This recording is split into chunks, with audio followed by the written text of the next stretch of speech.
ఒక్కొక్క అంశంలో ఒక్కొక్క స్పెషాలిటీ ఉంటుంది. 'మహేష్ బాబు' అంటేనే ఓ స్పెషాలిటీ.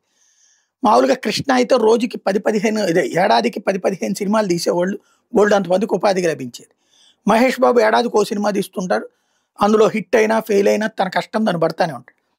అట్లాంటి 'మహేష్ బాబుని' ఏళ్ల తరబడి ఒక సినిమాకి ఏళ్ల తరబడి టైం తీసుకునేటటువంటి రాజమౌళి ఇప్పుడు హీరోగా తీసుకున్నారు. అదే సందర్భంలో 'వారణాసి' అని తన సినిమాకి టైటిల్ పెట్టారు.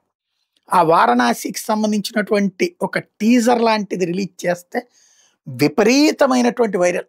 గత 3 రోజుల నుంచి ప్రతి ఒక్కళ్ళు తెలుగు వాళ్ళు ప్రతి ఒక్కళ్ళు ఒక్కసారన్నా చూసుంటారు.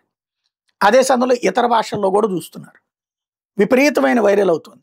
ఇప్పుడల్లా ఏకైక అంశం వల్ల 'బాహుబలి' టైప్‌లో 2 తీయాలా, 2 పార్ట్‌లుగా తీస్తాడా, ఒక పార్ట్‌గానే తీస్తాడా? అది ఇప్పుడు ప్రస్తుతం జనం ముందున్నటువంటి అంశం. వాళ్ళ ప్రేక్షకులు మాట్లాడుకుంటున్నటువంటి అంశం.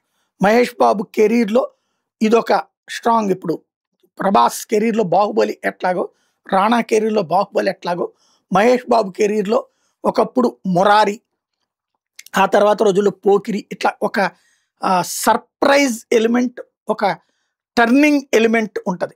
అట్లాగే ఇప్పుడు ఇది భారీ టర్నింగ్ ఎలిమెంట్ కిందకి వచ్చే అవకాశం ఉందన్నటువంటి అభిమానులు అనుకుంటున్నటువంటి అంశం.